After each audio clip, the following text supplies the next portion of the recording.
Hello everyone, நான் Madan Gowri and hello my dear MG squad. ஈரான்ல 4.5 Richter அளவில் ரீசெண்டாக ஒரு நிலநடுக்கம் ஏற்பட்டிருக்கு. இதை நான் சொன்ன உடனே உங்களை நிறைய பேருக்கு ஐயோ பாவம், ஈரான்ல ஆல்ரெடி அவங்க தலைவர்கள்லாம் இறந்து போயிருக்காங்க, இப்போ ரீசெண்டாக எர்த்குவேக் வேற வந்திருக்காங்க, அந்த மக்கள் எவ்வளோ கஷ்டப்படுவாங்கன்னு தானே யோசிக்கிறீங்க. அங்கே தான் ட்விஸ்ட் இருக்குது. இது சாதாரண எர்த்குவேக் கிடையாது. ஈரான் ஃபைனலி ஒரு நியூக்ளியர் ஆயுதத்தை உருவாக்கி இருக்காங்க. அதை டெஸ்ட் பண்ண ஒரு பர்டிகுலர் அறிகுறி தான் இந்த ஒரு நிலநடுக்கம்.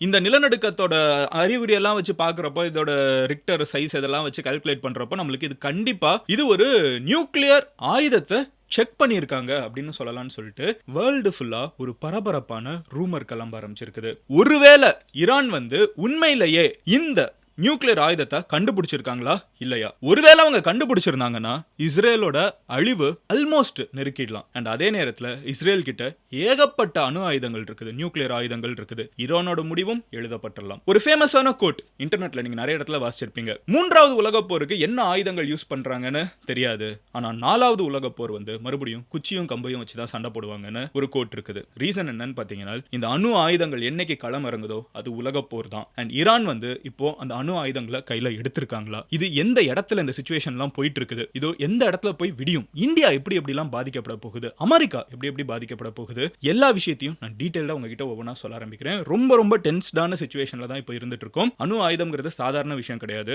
ஈரான் கையில இஸ்ரேல் கையில ரெண்டு பேரும் எக்ஸ்ட்ரீமா போயிட்டு இருக்கப்போ கையில கிடைச்சிச்சுன்னா முடிவு நம்ம அனைவரோட அழிவாக தான் இருக்கும். ஸோ என்ன நடந்துட்டு இருக்கு ஒவ்வொன்றா சொல்ல ஆரம்பிக்கிறேன். பட் அதை பார்க்க ஆரம்பிக்கிறதுக்கு முன்னாடி நீங்கள் இந்த சேனலை சப்ஸ்கிரைப் பண்ணலாம், சப்ஸ்கிரைப் பண்ணுங்க. அப்போ நான் அந்த மாதிரி உலகத்தில் நடக்கிற எல்லா இன்ஃபர்மேஷன்ஸையும் என்னால் உங்ககிட்ட டெய்லி நைட் நீங்கள் தூங்க போகிறதுக்கு முன்னாடி 10 நிமிஷத்தில் சிம்பிளாக சேர்க்க முடியும். ஜாயின் பண்ணிட்டீங்களா MG ஸ்குவாட்ல?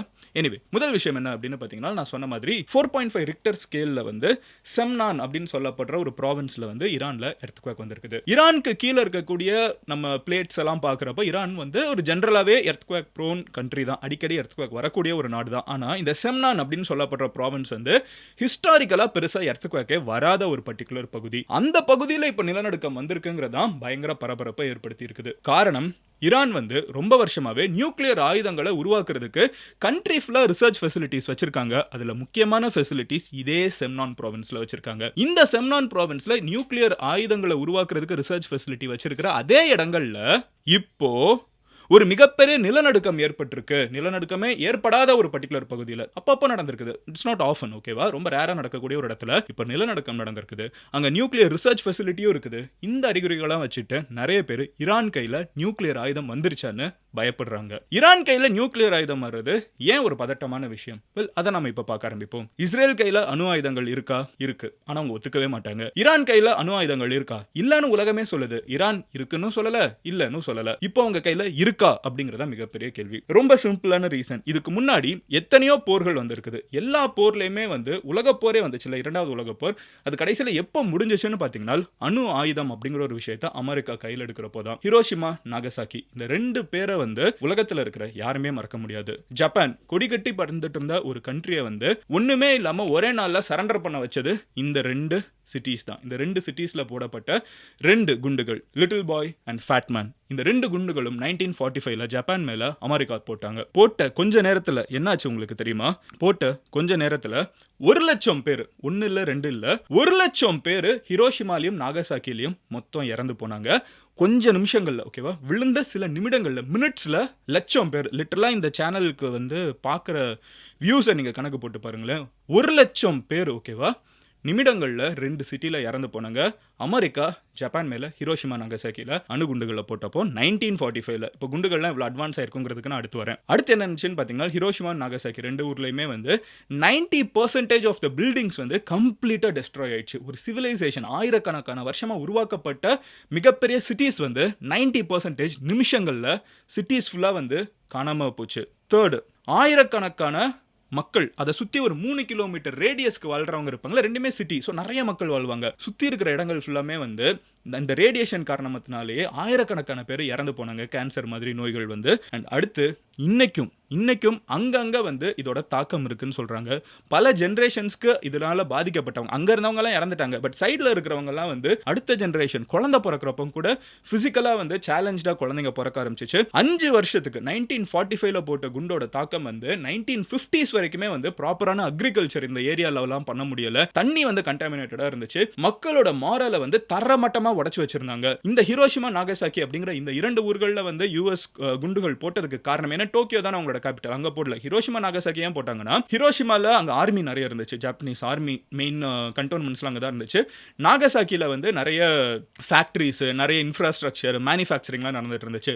ஸோ ஒரே நேரத்தில் ஜப்பானோட மொத்த இண்டஸ்ட்ரியல் ஸ்ட்ரென்த்தையும் உடைக்கணும், ஜப்பானோட மொத்த ஆர்மி மொராலையும் உடைக்கணுங்கிறதுக்காக இந்த 2 இடத்துல குண்டு போட்டாங்க. போட்ட கொஞ்ச நேரத்தில் ஜப்பான் வந்து உலகத்தையே ஆட்சி செய்யணும்னு நினைச்சிட்டு இருந்த ஜப்பான், ரொம்ப பவர்ஃபுல்லான ஜப்பான் வந்து நாங்கள் சரணடைகிறோம்னு சொல்லிட்டு அதுல இருந்து பின்வாங்கினாங்க ஒரு உலக போர்ல இருந்து. இதுதான் அணுகுண்டு அப்படின்னு சொல்றதோட தாக்கம். அமெரிக்கா ஏன் அணுகுண்டை யூஸ் பண்ணாங்கன்னா அமெரிக்கா அதுக்கு கொடுத்த ஜஸ்டிஃபிகேஷன் என்னன்னு பார்த்தீங்கன்னா, இப்போ ரீசெண்டாக கூட அப்பன்ஹைமர் படம் பார்த்தவங்களுக்கு தெரிஞ்சிருக்கும். அமெரிக்கா என்ன சொன்னாங்கன்னா, நாங்க வந்து தரை அளவில் நாங்கள் போய் இறங்கி சண்டை போடுறோம்னா ஜப்பான் கூட போய் நாங்கள் சண்டை போடணும், நாங்கள் கப்பல்களை வச்சு ஷிப்பு வச்சு அப்புறம் இந்த ஃப்ளைட்ஸ் எல்லாம் வச்சு சண்டை போடணும்னு நினைச்சோன்னா 2 சைடும் உயிரிழப்புகள் ஏற்பட்டுக்கிட்டே இருக்கும், கண்டினியூஸாக நடந்துகிட்டே இருக்கும், பேரிழப்புகள் ஏற்படும். இப்போ மொத்தமாக இறந்து போனது 1 லட்சம் பேர் இமீடியட்டா. அதுக்கப்புறம் ஒரு வருஷத்துல வந்து இன்னொரு 1 லட்சம் பேர் அதுக்கு ஹாஸ்பிட்டல் போய் தாக்கங்கள் இருந்து இறந்து போனாங்க. ஸோ மொத்தம் ஒரு 2 லட்சம் பேர் இறந்து போனாங்க. ஆனால் 2 லட்சம் பேர் வந்து எங்களோட எதிரி சைடு இறந்து போனாங்க. நாங்க அதுக்கு அலோ பண்ணாம இப்போ பேர்ல் ஹார்பர் தாக்கிட்டாங்க, நாங்கள் பதிலுக்கு தாக்கணும்னு சொல்லிட்டு நாங்களும் அந்த மாதிரி சண்டை போட்டிருந்தோம். அணு ஆயுதங்களை யூஸ் பண்ணலைன்னா இது ஒரு மிகப்பெரிய போராக போயிருக்கும்.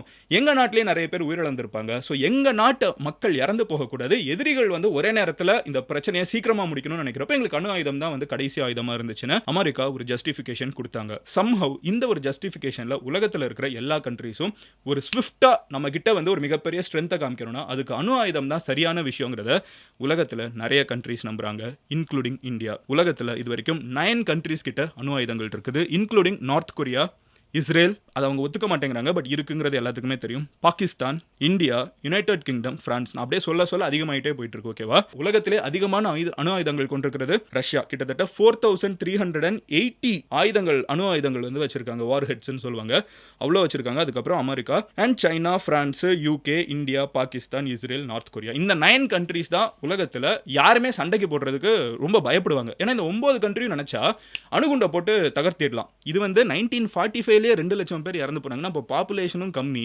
ரெண்டாவது வந்து ஆயுதத்தோட ஸ்ட்ரென்த்தும் கம்மி. இப்போ பாப்புலேஷனும் அதிகம், ஆனால் ஆயுதங்களோட ஸ்ட்ரென்த்தும் அதிகம். ஃபார் எக்ஸாம்பிள் 1950ல வந்து ரஷ்யாவில் சார் அப்படின்னு சொல்லப்படுற ஒரு ஆயுதத்தை கண்டுபிடிச்சாங்க. இது அணு ஆயுதத்தை விட 3000 மடங்கு ஸ்ட்ராங்கான ஆயுதம்னு நம்மளால சில இடத்துல வாசிக்க முடியுது. யோசிச்சு பாருங்க. அப்போ இன்னைக்கு இருக்கிற அணு ஆயுதங்களோட ஸ்ட்ரென்த் என்ன இருக்கும் நான் சொல்லிட்டு சும்மா நான் சர்ச் பண்ணி பார்க்குறப்போ இந்தியா கிட்ட இருக்கிற அணு ஆயுதம் இருக்குல்ல, we have around 172 நியூக்ளியர் ஆயுதங்கள். ஓகேவா? இந்த அணு ஆயுதங்கள் வந்து நம்ம ஒரு இடத்துல போட்டோம்னா, திருச்சியில போட்டா ஸ்ரீரங்கம் வரைக்கும் கம்ப்ளீட்டா இம்பாக்ட், டைரக்டாவே தீ பிடிச்செறிகிற அளவுக்கு ஸ்ட்ரென்த் இருக்கக்கூடிய விஷயங்கள். அதே மாதிரி ரஷ்யா கிட்ட இருக்குல்ல, அது போட்டாங்கன்னா மதுரையில போட்டாங்கன்னா மேலூர் வரைக்கும், பக்கத்து ஊர் சரியா, அங்க வரைக்கும் மொத்தமா துவம்சமாகிற அளவுக்கு ஒரு மிகப்பெரிய ஸ்ட்ரென்த் கொண்டது தான் இந்த மாதிரி ரஷ்யா கிட்ட இருக்கிற அணு ஆயுதங்கள். யூஎஸ் கிட்ட இருக்கிறது கோயம்புத்தூர்ல போட்டது பொள்ளாச்சி 20 கிலோமீட்டர் வரைக்கும் தாக்கம் இருக்கும். ஸோ அந்த மாதிரி ஒரு இடத்துல குண்டு போட்டாங்கன்னா, இப்போ சென்னையில் போட்டாங்கன்னா சென்னை மட்டும் கிடையாது, செங்கல்பட்டு, திருவள்ளூர், நார்த்தில் வந்து ரெட் ஹில்ஸை தாண்டி ரேடியேஷன் வந்து திருப்பதி, இந்த சைட் பெங்களூர், நிறைய இடங்களுக்கு தாக்கம் இருக்கிற அளவுக்கு இன்னைக்கு அணு ஆயுதங்கள் வந்து ரொம்ப அட்வான்ஸ்டா இருந்துட்டு இருக்குது. ஸோ இந்த அணு ஆயுதங்களை வந்து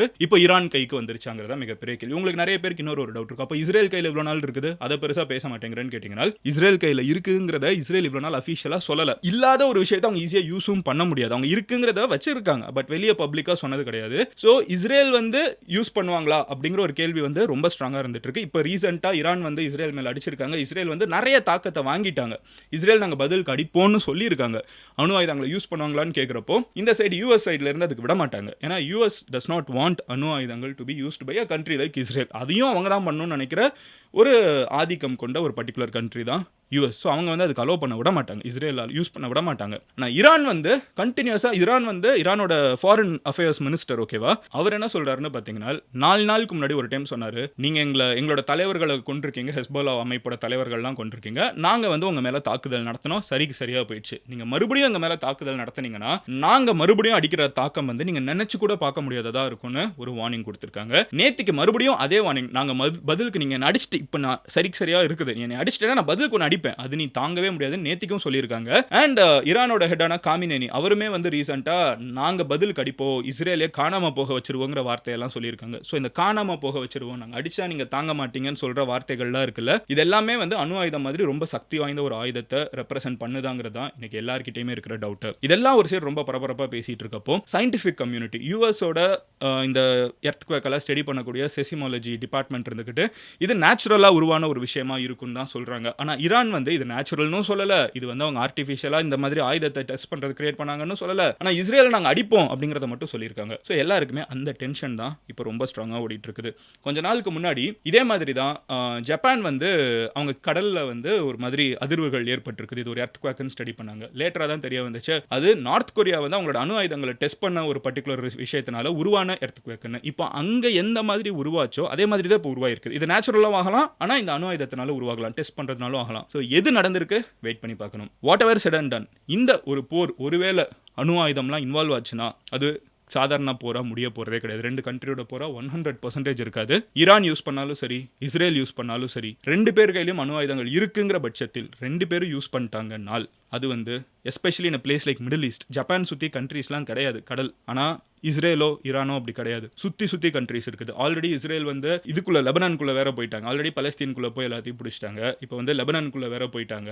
இப்படி காம்ப்ளிகேட் ஆகிட்டே போயிட்டு இருக்கிற ஒரு சின்ன பிரச்சனைனா ஒரு சின்ன ஏரியாவில் இருக்கிற பிரச்சனை கொஞ்சம் கொஞ்சமாக ஜியோகிராஃபிக்கலாக பெருசாக போய்கிட்டே இருக்குல்ல, இதோட முடிவு ரொம்ப மோசமாக இருக்க வாய்ப்பு இருக்குது. எஸ்பெஷலி அணு ஆயுதங்கள் இன்வால்வ் ஆச்சுன்னா இட் இஸ் த வர்ஸ்ட். நான் சொன்ன மாதிரி ஸ்டார்டிங்கில் ஒரு ஃபேமஸான கோட்டை உங்ககிட்ட சொன்னேன், உலகப்போர், மூன்றாவது உலகப்போர் எதை வச்சு சண்டை போடுவாங்கன்னு நம்மளுக்கு தெரியாது. ஏன்னா இதெல்லாம் நம்மளுக்கு தெரிஞ்சது, அணு ஆயுதம்லாம் நம்மளுக்கு தெரிஞ்சது. இந்த ஜார் பாம்ஸ்லாம் உள்ள யூஸ் பண்ணாங்கன்னா, ஹைட்ரோஜன் குண்டுகள்லாம் உள்ள கொண்டு வந்தாங்கன்னா தாக்கங்கள் இன்னும் அதிகமாக இருக்கும். ஆல் தட் பீயிங் செட், எந்த குண்டுகள் வேணாலும் அவங்க யூஸ் பண்ணுறாங்கன்னு வச்சுக்கோங்க. பட் இந்த போர் முடிஞ்சதுக்கப்புறம் மறுபடியும் குச்சியும் கம்பையும் வச்சு தான் சண்டை போடுவாங்கன்னு சொல்கிறதோட பாயிண்ட் என்னன்னு பார்த்தீங்கன்னா, மனிதர்கள் இவ்வளோ நாள் அட்டைன் பண்ண சிவிலைசேஷன் இருக்குல்ல, அது எல்லாமே தரமட்டமாயிடும். மறுபடியும் நம்ம ஸ்க்ராட்ச்லேருந்து எல்லாத்தையும் பில்ட் பண்ணுற அளவுக்கு நம்மளை சுற்றி இருக்கிற எல்லா இடத்தையும் நாசமாக்கிடுவாங்க. இன்க்ளூடிங் நம்ம உலகத்தில் எல்லா இடத்துலையும் இப்போ நடந்துட்டு இருக்கிற பிரச்சனைக்கே இந்தியாவில் ஷேர் மார்க்கெட்டை வந்து பதறிட்டு இருக்காங்க. நீங்கள் வந்து இந்தியன் ஷேர் மார்க்கெட் மட்டும் இல்லை, வேர்ல்டு ஃபுல்லாக ஷேர் மார்க்கெட் பதறிட்டு இருக்குது. ஆயில் ப்ரைஸ்லாம் இன்க்ரீஸ் ஆகிட்டு இருக்குது, பெட்ரோல் டீசல் விலை அதிகமாகிட்டு இருக்குது, அண்ட் தக்காளி வெங்காயத்துலேருந்து எல்லாத்தோட விலையும் இன்க்ரீஸ் ஆகிடும்னு இப்போ நடந்துட்டு இருக்கிற பஞ்சாயத்துக்கு நம்ம பேசிட்டு இருக்கோம்.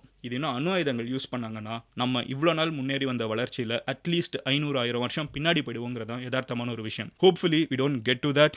பட் ஈரான், நம்ம நிறைய பேர் வந்து ஈரான் வந்து ஒரு ஈஸியாக ஹேண்டில் பண்ணக்கூடிய ஒரு கண்ட்ரின்னு நினச்சிட்டு இருக்காங்க. But it is not. இஸ்ரேலுக்கு ரொம்ப ஸ்ட்ராங்காக அமெரிக்காவோட பேக்கிங் இருக்காங்க. இஸ்ரேலையும் நம்ம ஈஸியாக ஹேண்டில் பண்ண முடியாது. Both Iran and Israel are very very strong countries. அவங்க ரெண்டு பேரும் வந்து இப்போ ஒரு ப்ராக்ஸி போர் தான் சண்டை போட்டுட்டு இருக்காங்க. ஏன்னா ஈரான் டேரக்டாக சண்டை போடல இஸ்ரேல் கிட்ட, ஹெஸ்போலா மூலியம் ஹமாஸ் அப்படிங்கிற ரெண்டு அமைப்பை யூஸ் பண்ணி தான் சண்டை போட்டுட்டு இருக்காங்க. பாகிஸ்தான் டேரக்டாக இந்தியா கிட்ட சண்டை போடுறது இல்லை, ஆனாலுமே லஷ்கர் இ தொய்பா மாதிரி அமைப்புகள் இந்தியா கூட சண்டை போட்டுக்கிட்டே இருப்பாங்க. அந்த மாதிரி ஆனால் ஒருவேளை இவங்க இப்படி ப்ராக்ஸியெல்லாம் விட்டுட்டு டேரக்டாக இறங்குறோன்னு சொல்லிட்டு ஈரானும் இஸ்ரேலும் போரில் இறங்குனாங்கன்னா முடிவு பேர் அழிவாக இருக்கும். அது உலகத்தில் இருக்கிற அத்தனை பேரையும் பாதிக்கும். லட்சக்கணக்கான மக்கள் இறந்து போவாங்க.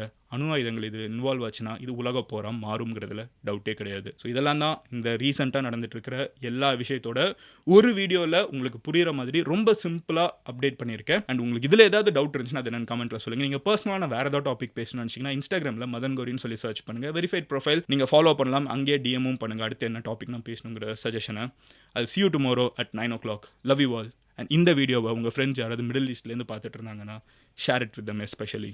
பாய், டேக் கேர், சியர்ஸ் எம்ஜிஸ்.